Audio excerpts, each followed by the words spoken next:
This is the quartermaster of the outlawed Esfigmenu monastery, who gathers supplies for his fellow rebels in what they call the outside world. He's heading for the fence which separates Greece from Mount Athos, a self-autonomous state of 20 monasteries where monks practice their faith in isolation.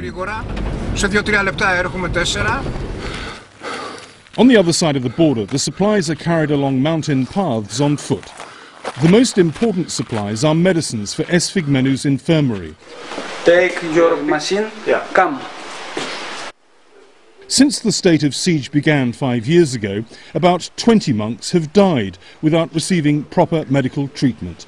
That, claim their supporters, is inhumane.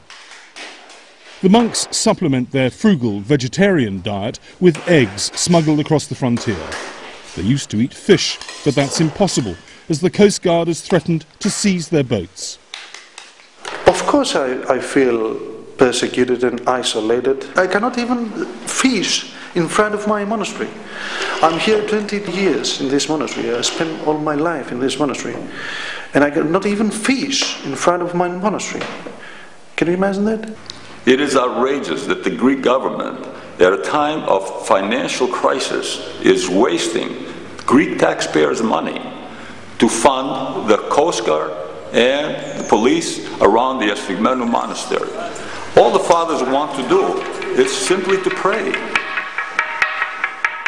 The blockade began under Greece's previous Conservative government in support of Patriarch Bartholomew's campaign to evict the rebels for their resistance to his authority and his attempt to resolve differences with the Pope. Orthodoxy or death is the mantra of the Conservative Esfigmenu Brotherhood, which would like to resolve the dispute through dialogue.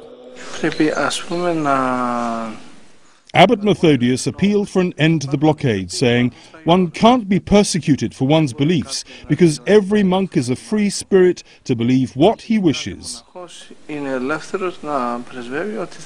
In September, theologians representing the Catholic and Orthodox churches said they had made excellent progress in trying to resolve the Great Schism of 1054, nearly 1,000 years ago, when the churches split between the Catholics in the west and the Orthodox in the east.